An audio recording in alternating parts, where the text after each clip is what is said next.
health savings accounts. So 2005, one of my customers came to me and said, does Union Bank administer these new HSAs? Like, we just got this high deductible plan and somebody told us we needed HSAs.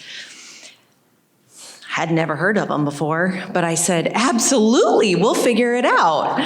So I went back to my office and started digging. My Google search brought up Roy Ramthun and a lot of very valuable information. And trust me, it was much easier to digest than the actual regulations themselves. So in all seriousness, I'm ecstatic today to have Roy here with us. The Union Bank HSA program was pretty much founded on guidance that we found in those early days from Roy. And so I'm just going to turn the entire HSA session over to Roy, and thank you for being here. I live, eat, breathe, sleep HSAs. I've been working on them since they were created. I was at the U.S. Treasury Department when Congress created the law that created health savings accounts. I helped write a lot of the rules and regulations, and I've continued to focus on HSAs for the second half of my career, if you will. And so I'm just thrilled to be able to share some information with you today. They did turn 20 years old on December 8th of 2023. So we're having a year of celebration of their 20th anniversary. And what I want to do is share what we've learned and see how the market has grown and changed in those 20 years.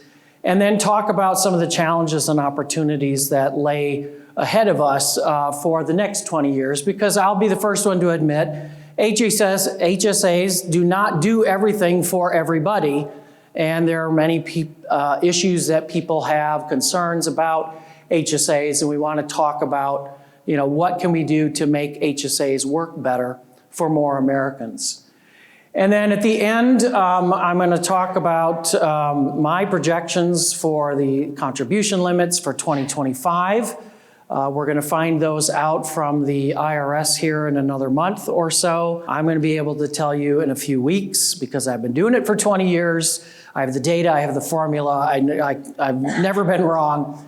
And a chance for people to ask me any questions at the end. So where are we now? Unfortunately, this data is the oldest data that I have. This is as of the end of 2022. This is an annual study that will come out in the summer. So we'll finally have the 2023 data. But as you can see, HSAs now cover about 40% of people who have private health insurance in this country. That's pretty phenomenal in 20 years. I've got a few state maps here, and I know that you all know what Nebraska looks like, so I won't use the laser pointer. But as of the end of 2022, Nebraska had about 260,000 HSAs, and I'm sure they're all with Union Bank and Trust, right?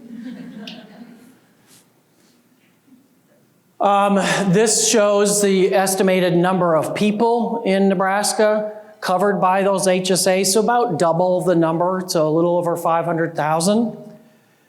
But then I think this is the most interesting slide, because this shows the penetration rate of HSAs in the privately insured market here in Nebraska. You're above the average of 40% at about 44%, but you can look around and see what your neighbors are at. If you want to get a little competitive, which I know Nebraska, especially in Lincoln, is a very competitive town. So we always are looking over our neighborhood, and the good news is you're ahead of Iowa.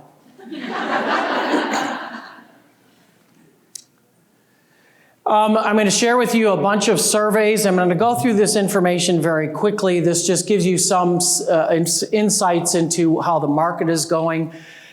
They're still relatively new to a lot of people. So you can see over on the right side, about 40 to 45% of people have had an HSA for less than 5 years. But that means that a good 55% have had one for more than 5 years. So not everybody are new to HSAs, but there still are a lot of people that are doing that. They are definitely appealing to the middle class. About 80% of people who have an HSA have family income below $100,000 a year. That's a good thing. We hear all the time that, oh, HSAs are only for the healthy and for the wealthy. Certainly the wealthy can take advantage of them, but they're not. And so middle class America is taking advantage of HSAs. I just got the year-end 2023 data on Tuesday, and so I'm happy to share it with all of you for the very first time. There are now over 37 million HSAs nationwide. The amount of money that is in those HSAs as of the end of 2023 hit $123 billion. And you can see that in the green portion of each of those bars, that is what is being invested. For those of you who don't know that HSAs can be invested, they can be invested the same way that IRAs are. So this is the fastest growing portion of HSA's assets. And then you can see Devenir, who's the source of this study, what their projections are through the end of 2026.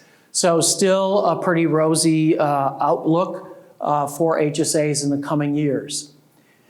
But when you look at HSAs from an average balance perspective, they're pretty modest, around $4,000 a year.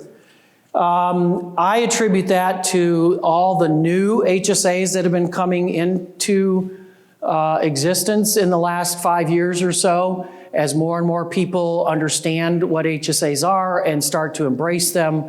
New employers offer them as a benefit. That brings averages down. So we don't want to focus completely on the average, although other studies corroborate this. This is a study from Bank of America suggesting the average balance is around $4,400.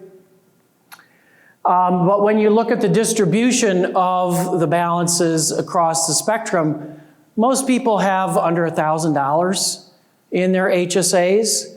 I think a lot of people still think that HSAs are use it or lose it. And so they're concerned about putting too much money in because, oh, what happens at the end of the year if it's gone? I don't want that. We're trying to get those people to move over to the right in this bar graph. And increasingly they are doing so, but still a good half of the industry is dominated by people with low balances in their accounts. Another study gave similar results. This is from the Employee Benefit Research Institute. They have a private database of about 14 million HSA accounts, so a smaller group, but they all are employer-based accounts. And they also have data on retirement, so they can do analysis comparing behaviors with HSAs and the retirement plans, look at adoption rates and contribution behavior by the employers and the employees. Not surprisingly, older people tend to have higher balances. We see that all over the place. They generally have higher income than younger folks. They also are thinking ahead towards the future. They got the message on the 401k side. Hopefully it's trickling over to the HSA side. So I don't think this graph is any surprise. But this is the one that really helps me understand that many people are understanding what the HSA is. And that is, the longer you have an account, the higher your average balance is. So I still see a lot of money coming in and coming right back out of the accounts, but at least people are building up savings. And those that have been doing this for 20 years, their average balances are the highest. We want to see that. So while those average balances that I showed you are pretty flat, haven't grown that much over the years, this suggests that people understand the value proposition that HSAs offer. Similar graph from the Employee Benefit Research Institute. I just share those with you so that we're not cherry picking our sources. This is from the Employee Benefit Research Institute.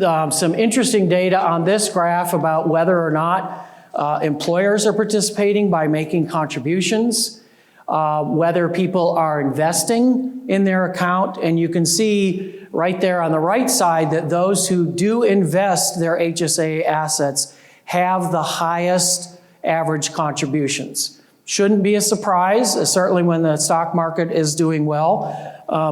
That's going to drive those balances up.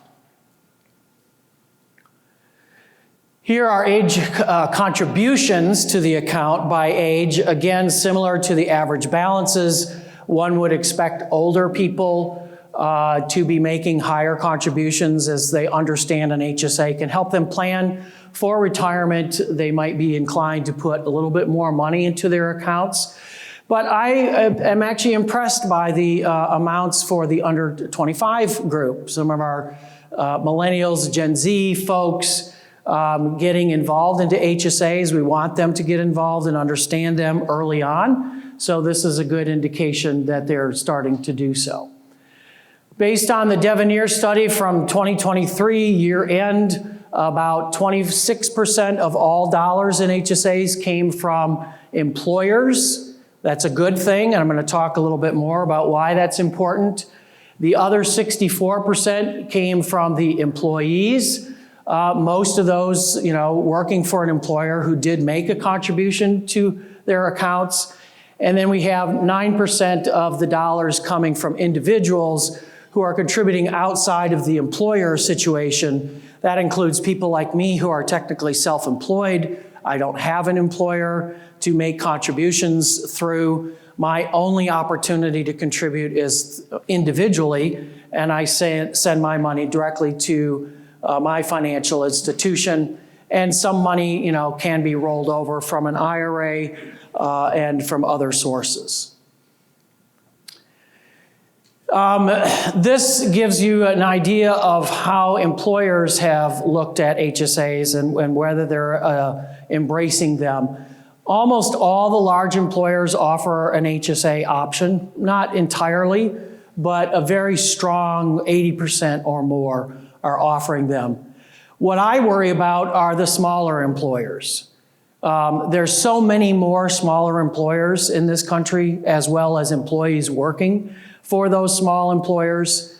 Their adoption rates are not nearly as high. And so I want to understand what are the barriers that smaller employers are facing when they look at HSAs as a benefit offering to them. The Employee Benefit Research Institute showed, that the employer contribution makes a huge difference to the balance that the employees have in their HSA. When an employer doesn't make a contribution, it's a lot less than when they do. Now, note the employee doesn't need to contribute as much, or at least in their mind, they don't feel like they need to contribute as much, partly because probably the employer is contributing. So that's free money that they're getting from their employer to do that, and that drives up the average balance. Mercer did a study several years ago which suggested that the more that the employer contributes to the HSA, the higher adoption that they have in their company.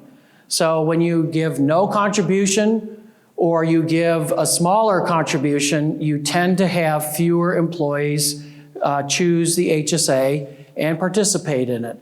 And I've sat in some benefit meetings. Many times the HSA is brought up in the last 5 minutes. And by that point, most of the employees are like ready to walk out of the room. It's like, okay, well, what's this new crappy insurance program you're selling me? And, oh, you're not going to put any money in the account? I'm like, what's in it for me? I don't understand why I would even want to do this. So employer contributions do matter. All the studies show that. Where is that money going to come from? Well, this is a very detailed slide. Don't worry about that. But an annual study done by the Kaiser Family Foundation every year shows that the premiums for HSA qualified plans are lower than traditional plans. And the smart employers redirect some of that savings and put it into the HSAs of their employees. Employees also save money when their premium share is lower too. And so if they have extra dollars then that they can redirect into their HSA, this is the best way to do it. I consider it refinancing your health insurance, using the HSA as a part of that. This is some survey data from the Plan Sponsor Council of America. Again, in my view, underscoring some of the points that I've already made. And you can see how their trends are over time. How do employers make contributions? Well, a lot of them still do it like one time at the beginning of the year. More who've been doing this a while are gravitating around the circle to where it's becoming more of a periodic payment. It's not all up front. Of course, the thing we always worry about is, well, if I put all this money in your account and you leave me tomorrow, it's your money. You get to keep it. Most employers are not interested in losing that money. But more and more employers are doing this on a periodic basis throughout the year, and I think that's definitely a best practice. Larger employers are more likely to offer investment options. Some smaller employers don't trust their employees to invest their money. They're worried for whatever reason that they're going to make bad choices. They're not going to understand what happens when their money's invested and now I have medical claims that I want to pay. Where am I going to get the money from? I'm going to have to sell my investments. That becomes complicated, at least in their minds. So this is not anything surprising to me, but is a potential barrier to adoption going forward. These are the thresholds that employers typically choose for whether or not you can invest. Some allow first dollar investing, so every dollar that you put in could be invested right away. Others say, I really want my employees to have at least $1,000 in. I know they have a deductible that they're going to have to meet. I want to make sure that they have some money in their account in case they have expenses. I don't want them coming to me complaining later, I don't have any money. Well, it's in your HSA. So they sometimes put restrictions, and $1,000 is the most common threshold that we see. So after sharing all that data with you, I want to begin more of a conversation with you about, so what does the future look like and what are some of the challenges that we face on the road ahead? So I hear all the time, especially from where I sit, that there are all these challenges written in current law. Not everybody can be eligible for an HSA. We can't contribute enough money to the HSA. When you compare an HSA to a 401k in some cases, an IRA in others, it just doesn't look as attractive to put money in because you can't put enough money in. I think that's changing. I thought the HSA was a better deal for me, and I have these health expenses, and somebody's telling me that I can't actually use my funds for those things. So why would I even bother using the HSA? And then we have like little nits and gnats, like people who are 55 and older. They don't want 2 HSAs. But it's required if both individuals in a couple want to make a $1,000 catch-up contribution, they each have to have an account in their own name. And that's when I like to remind people, HSAs are just like IRAs in that regard. They're individually owned. They're not a joint account. It would be nice, and yes, we have the power, Congress has the power, to change the law to allow both couples in that situation to put their contribution into the same account. It hasn't been changed yet, so they cannot do that. And that's just a high-level summary of some of the challenges in current law. The bigger problem, I think, are some of the myths and misunderstandings about HSAs. I hear all the time, oh yeah, I have an HSA. I have to ask 2 questions. What happens to the money at the end of the year? Oh, well, it goes away. Not an HSA. Can't be. The other question is, can your spouse put money into the account? Well, sure. No, you can't.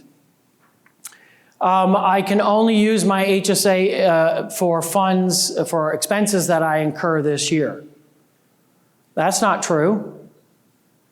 It's not a go-forward basis. It's not end of the year, we have to worry about use it or lose it.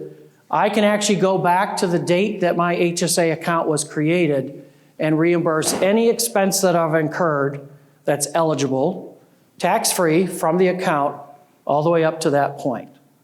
I can't go back maybe 20 years unless I had an HSA 20 years ago, but I don't have to worry about just churning through the expenses this year. Sometimes people don't understand you can invest your HSA funds. That's what FSAs are like, and HRAs and some other accounts, but HSAs are not. There was this mythology early on that said, if you're not the primary policyholder, you can't have an HSA in your name. And I said, show me where in the rules it says that. Well, they couldn't, of course, and that was an awakening for some people. Oh, you just have to be covered by the right insurance plan, and then you can have an HSA in your name as long as nothing else disqualifies you. The confusion that FSAs, HRAs, and HSAs have when they're offered by the same employer. Who can have them, who cannot have them, and under what circumstances. We also have to be careful about sometimes coverage that's available through our spouse's employer. Who knew that if my spouse signed up for the flexible spending account at their employer, that would somehow cancel my eligibility for the HSA through my own employer? We do have to sort through those issues and some education that needs to be done. In general, you cannot pay insurance premiums out of your HSA. That's one of the bigger no-nos. There are some exceptions to that, and from a retirement planning perspective, the law does allow you to pay for your Medicare premiums in the future. So if you're worried about where you're going to be able to pay those Medicare premiums in the future, an HSA is a great option. And a more recent issue that has popped up is related to an assumption that if I just have a golden ticket called a letter of medical necessity, that somehow any expense that that letter references can be reimbursed tax-free from my account. We've learned maybe the hard way in some cases that is not the case. So, we're educating folks on that. The IRS put out an alert recently to remind people that they need to be careful in that area, and I'll cover that a little bit more a little bit later. I understand all this HSA stuff just piles on to all the other acronyms that are in employee benefits out there. I mean, we got COBRA today, we've got FSAs and HRAs, that already had HMOs and PPOs and all that stuff in the past. And some people just don't like to engage on anything related to taxes. But if they don't, they're missing out on the greatest tax savings that are available to you through the HSA. So we want to make sure that people understand at least enough about the HSA to take advantage of it if they can. So here are some of my observations over my 20 years dealing with HSAs that I consider to be best practices for employers. Number one, contribute to the account if you can. And we don't argue about, what's the best method for doing so, but to me, the best way to do that is to, at least in the very first year, make sure that you make a contribution, reinvest some of that savings by refinancing the health insurance premium, and share that savings with the employee. You know that some employees are going to procrastinate, and if it's left up to them to ever open their account, they're just not going to do it because they don't understand it. They don't know why it's important for them to do it. Get the account open, get them receiving statements so that they start to ask, oh, what's this? You mean I have an account that has money in it? Oh, well, what's that all about? They start asking questions. Well, what else can I do with this? What else do I need to know? You mean this is my money? If I leave and go to another employer, I can take that money with me? Yes. Sometimes I hear that the rules that employers have to follow when making contributions are too complicated. But let me tell you, you can always discriminate in favor of lower paid employees who probably need the help from the employer the most. Especially if you're offering a Section 125 cafeteria plan, you just can't discriminate in favor of the highly compensated people. Really, that's top 5% at most. What about the other 95%? Well, you can discriminate in favor of those people all day long. Nobody's ever going to raise any questions with you. To me, that's where you need to focus your energy and attention. Those employees who are looking at a $3,000 family deductible and swallowing hard saying, how am I going to pay for that? Well, if you can help them get $3,000 in their HSA, those worries go out the window. And there's many different ways to do that. Offering the employees the opportunity to make their own contributions on a pre-tax basis, just like an FSA works, that they can put their own money in. Your higher paid employees get this all day long. They're about tax avoidance. How do I get the money in on a pre-tax basis? Everybody else has the opportunity to save money on taxes by doing it through payroll deduction as well, but many employers don't even offer that. They might do it for their retirement plan, but they don't turn around and do it for the HSA. To me, that's a huge mistake. And guess what, employer? You save, half of that FICA tax that you would otherwise be paying every dollar that goes in there. So don't forget about that savings. I'm seeing more of a trend in recent years of employers moving to auto-enrollment in their high deductible plan with the HSA, making the employee opt out, which you would be required to do. We had a conversation last night at dinner about this. As long as the employer gives notice to the employees that this is the approach that they're taking, and they will have the opportunity to opt out if they don't like it, then that's fine. Many employers are already taking this approach on their 401k side and retirement plans. To me, that's a trend worth emulating on the benefit side as well. Please, please, please talk about the HSA first, not the thing that you're taking away from them, their insurance coverage that they treasured so much, even though they don't understand what they already have. To me, it's always the reverse in most of the benefit meetings, and I explain my views on what happens. You cannot over-educate your employees. This is new. I mean, I think all the Omnify benefits people have learned over their time and experience that, wow, there's a lot more to this that I didn't understand. And I think, when employees don't understand it, that's reflected in their adoption rates. One of the things that you probably need to do is talk about the HSA more often. Don't do it once a year at benefits time. That's not enough. How many of you talk about planning for retirement throughout the year? Show of hands. Do the same with the HSA. If you really want them to understand that an HSA can be used to help them plan for retirement, incorporate the HSA into your retirement talks as well. And, emphasizing how the HSA can be part of that retirement strategy is extremely important. From an administrator perspective, for those in the room who may be doing that, it's getting more competitive on the fee side. So, I know you may offer superior customer service, but make sure it's truly superior and that you think you can actually charge for that, because it's not just about generating revenue. Make sure that you offer reasonable investment options. I see studies all the time that people get kind of wigged out when they have too many options to invest in. So the marketplace seems to have settled on 30 to 40 sort of pre-selected mutual funds to choose from. There's research that shows that consumers sort of get paralyzed by too many choices. So make sure that, whatever limitations that you're putting on it, give people good options to choose from and make sense for the HSA. We also want to make sure that when people who own their own money want to move it to another trustee or custodian, that they're able to do so, and you don't put up too many barriers to moving the money. That kind of undercuts the message that you've given to them in the past, that this is your money and you can do with it what you want. You're the driver of this.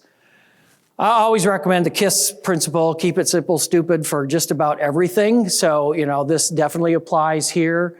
And again, educate, educate, educate. They've got to hear the message from multiple audiences, or they're not going to understand this overall. Just as a reminder, tax day is coming up, and for most of us, that is the deadline for making your HSA contributions for 2023.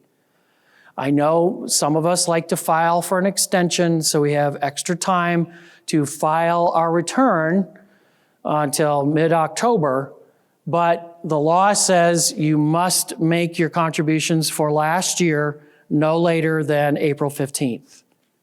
So no extensions beyond that, except for all these places that have been experiencing natural disasters, which now the IRS is alerting people that they're going to have extra time to file their tax return. And so they've moved out the filing deadline for anybody who resides in the affected areas. I've just found out yesterday that people in Hawaii, remember all the fires in Maui, their tax filing deadline is being moved back even further. I think it was August 7th, but that just came out last night.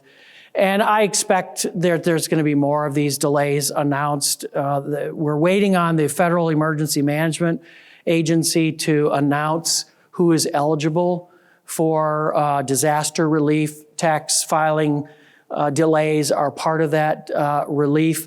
But in every one of the IRS announcements, it's not only you have more time to file your taxes, but you also have more time to make contributions to your IRA or your HSA.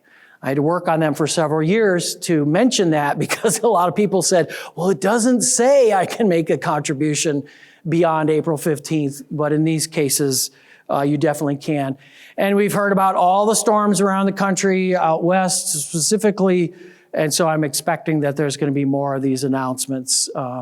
So just be prepared for that. I would love to talk about some of the bills in Congress that would make some of the changes that people have criticized HSAs for in the past, but I'm not sure in this political environment whether we're going to get any of these changes through.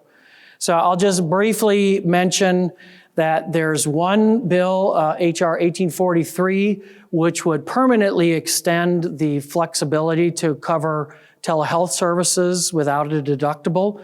Many of you may know that that is going to expire at the end of this year, so it does need to be extended. I don't know that we'll get a permanent extension, but my guess is Congress will kick it down the road another year or so just to give them more time to deal with it. There was rules put out by the IRS allowing high deductible plans to cover things like insulin and asthma inhalers and other things which are typically for treatment of chronic conditions to be considered preventive care as well, and can be covered without a deductible. There's a bill that would codify that in law so that the IRS can't ever kind of take it back. Not that I think that they would. And then there's two omnibus bills, if you will. The one says, well, this is modernizing HSAs, and the other would improve HSAs. It's a laundry list of things, so addressing some of the criticisms that I mentioned earlier. So I won't go into deep details, but right now they are ready for a vote on the House floor. I'm just not sure when that's going to happen, and there's obviously a lot of larger politics involved in this, and people are really wondering whether the current House Speaker is going to retain his job because the margin between the parties keeps shrinking every month. Another reason why I'm not sure anything's going to happen is because we don't really have any corresponding bills in the Senate. So that puts the Senate in the position of taking whatever the House sends them and kind of picking apart the bills and deciding, are there any provisions that we care about? Republicans control the House. They love HSAs. Democrats are less enthused about HSAs, so they're the ones who call all the shots in the Senate. So that's why I'm not sure that we're going to see any activity this year. Some regulatory things that I just want to put on your watch list. Nothing that I think you have to worry about right now. I'm not expecting anything major from the IRS other than the annual contribution limits in the next 2 months. There are some other things that I'm watching, so you don't need to, and I'll let your folks know if this is something that you do need to pay attention to. The Department of Labor has proposed a fiduciary rule. This is a rule that has been around. It is now in its third iteration, and the last 2 iterations end up in the courts. I expect this one's going to end up in the courts as well, but it would bring in HSAs into the whole world of fiduciary responsibilities for those who offer HSAs and provide any level of investment advice, just like those requirements exist for retirement plans. And then lastly, there's been a challenge and overturned by a federal district court of some rules written by the Federal Department of Health and Human Services about how cost sharing is counted towards enrollees' requirements. And so there's a little bit of uncertainty because HHS has to rewrite those rules. And in the past, those have been well coordinated with the IRS rules for the high deductible plans. We just want to make sure that that is the case. But I'm just putting you all, giving you a heads up in case something goes in the wrong direction there. I alluded to this IRS alert a little while ago. This was something that they put out of concern that there may be some companies out there promising to give people letters of medical necessity if they pay them a fee. And you get the letter written by somebody who you've really never met. You do it maybe through a Zoom consult with them. You explain, what you need. And since it's written by a physician, they think that it will give you that golden ticket for eligible reimbursement, not only from an HSA, but also from an FSA and an HRA. And the IRS recently came out and said, we do not believe that meets the intent of the law. And so for those who are administering the FSAs and HRAs where substantiation is required, if they find evidence of these things, those programs could be shut down because they're not following what those rules are. And they had put out some guidance over a year ago that explained in detail some of these situations, and I encourage you to go back and reread that. So here are my projections for the contribution limits, the minimum deductibles, and the limits on out-of-pocket expenses for HSA qualified plans for 2025. On April the 10th, I will have the last data point. I'm just going to feed it into my spreadsheet.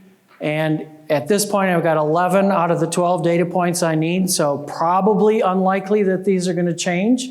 But if you want to go to this website and on April the 10th, give me a few minutes to update them. But I don't think that they're going to change. The IRS will make it official by the end of May, as they are required to do so by law. But we should be pretty good. I haven't been wrong in 20 years. So that's what I wanted to share with you today, and I wanted to give you an opportunity to ask me any questions that you have. Maybe you've had a burning HSA question for a long time, and you want to go to the horse's mouth, so to speak, and try to get an answer to it. And if you are shy about it, want to catch me offline afterwards, that would be fine too. So any takers in the room? Omnify people, you can, break the ice if you need to. So I don't know if everybody could hear the question, but it was, am I finding that people have enough money saved up in their HSA to pay for their Medicare premiums in retirement. I would say for a lot of the people who are aging into Medicare here in recent memory or in probably the next few years, unless they've been maxing out the HSA for a good 10 years, they probably don't have enough set aside for them to pay for all their Medicare premiums for the rest of their life.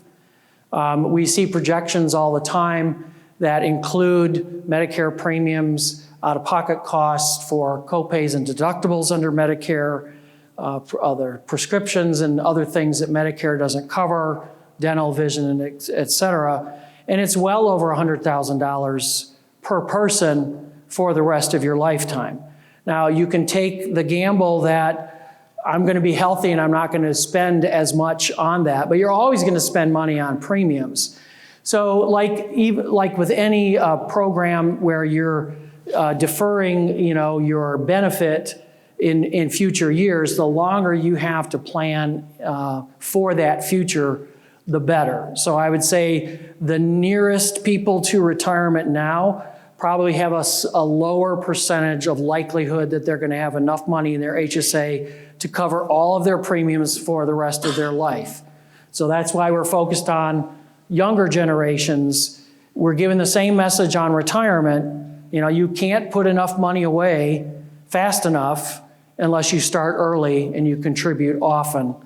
So it's the same message that we need to give to the HSA, because it is one of the best benefits that the HSA offers. And if you have the chance to do it through the HSA, then you can save all the rest of your retirement money for other things.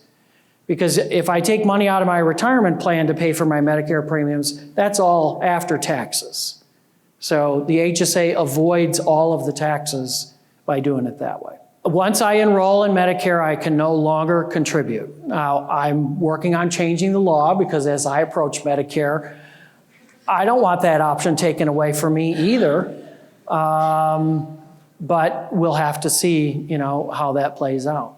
So the question is there a good resource to help people kind of understand those years around Medicare enrollment? And sometimes you get automatically enrolled, sometimes it's retroactive enrolled, and it gets to be very confusing for people. I hesitate to give a specific resource. I have not looked at the SHIP resources, the state health insurance assistance for older folks, to understand how well they understand the HSA interactions. I'm sure they've learned a few things along the way, but I would like to review what they're putting out there to see if I believe it's factually correct on the HSA side. So this is generally how it works. I mentioned once you enroll in Medicare, you can no longer continue to contribute to your HSA. So the first thing I need to know is, when is my Medicare enrollment effective? Well, who knew Medicare's rules were so complicated until HSAs came along? Nobody ever had a reason to question, why does Medicare do what it does? Your enrollment in Medicare is usually effective on the first day of the month in which your 65th birthday falls. Unless your birthday's on the first day of the month, and then it's the month prior to that. So what are those trigger events that kind of make you automatically enrolled? Because Medicare Part A is the one that you don't typically pay for, but it's the most problematic because people think, oh, it's free, what could possibly be the problem? Well, HSAs consider Medicare coverage of any kind, A, B, D, Medicare Advantage, as other coverage that's disqualifying. So you need to try to figure out, can I avoid being on Medicare? Who knew there was an interaction between Medicare and Social Security? If I sign up for Medicare or Social Security and take my benefits early, remember, the full retirement age has been trending older. So when I retire, I have to be 67 if I want my full Social Security benefits.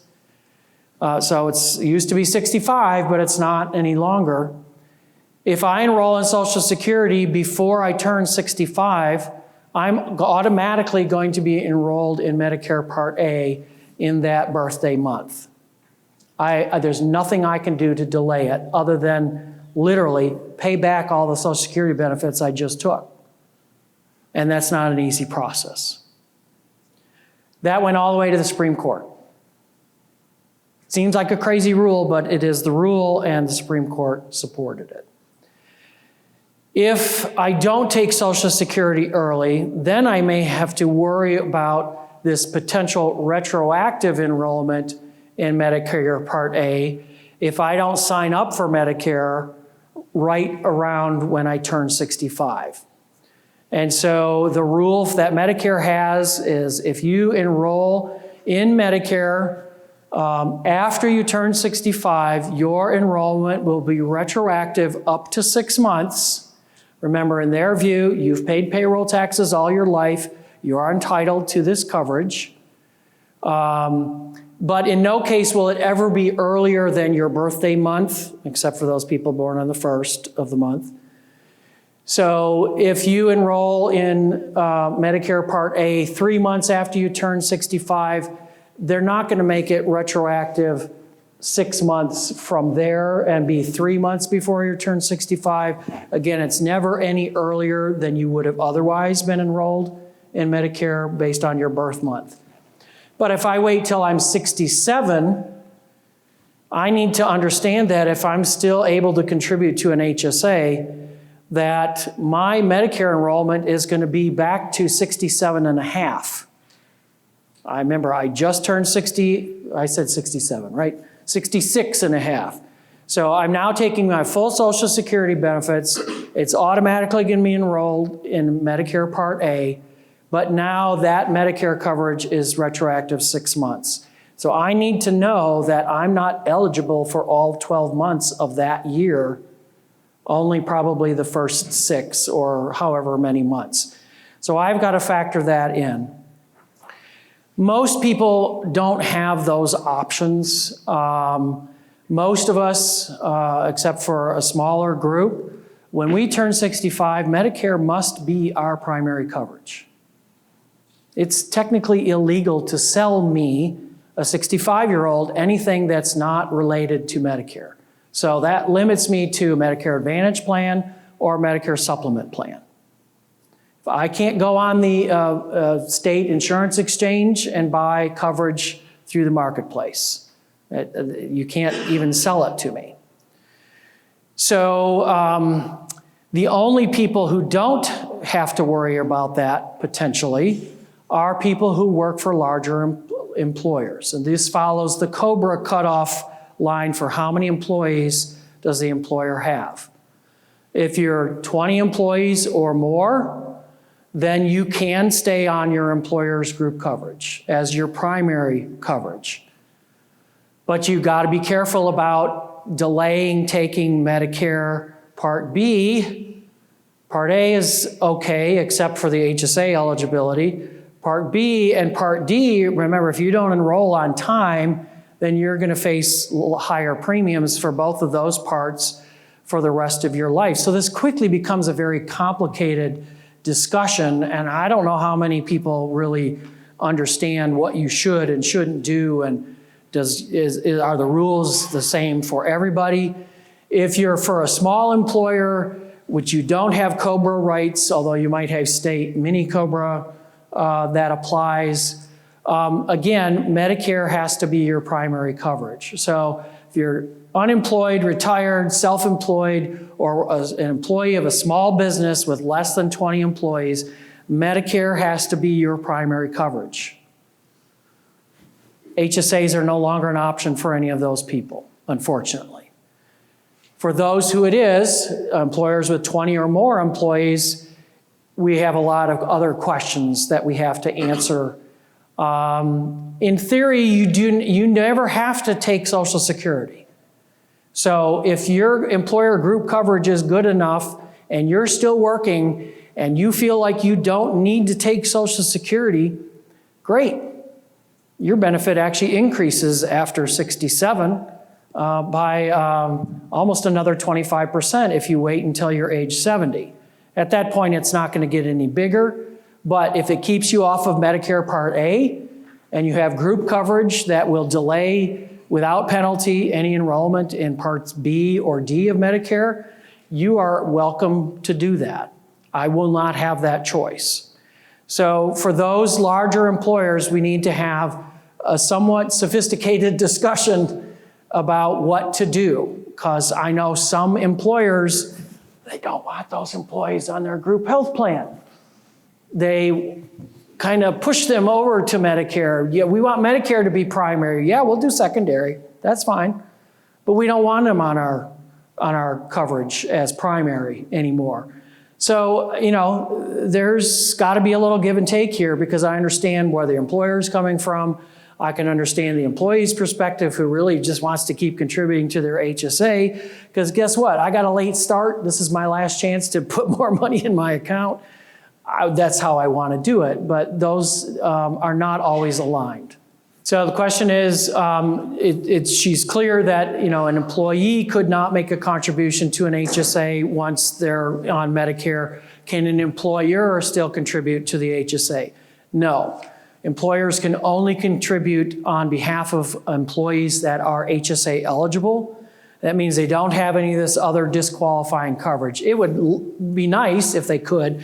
The employer has other options, but it's not through the HSA. So the question is, am I seeing any sort of stepped up enforcement, if you will, by IRS agents auditing people who have HSAs? I need a lot of wood to knock on because I don't want to jinx anything. No, I have not seen any evidence to date of people with HSAs being singled out by tax auditors. Clearly, we know of people who have been randomly audited, and they found out they did have an HSA, and so, but then again, I have never heard whether the agent looked at the HSA, their tax-free reimbursements, all their tax returns where they took tax deductions and those kinds of things. I have no evidence to support that the IRS is targeting people with HSAs, and I hope that it always stays that way. But I don't want to give them reasons to be looking either, and I unfortunately know of a few, which I'm keeping to myself.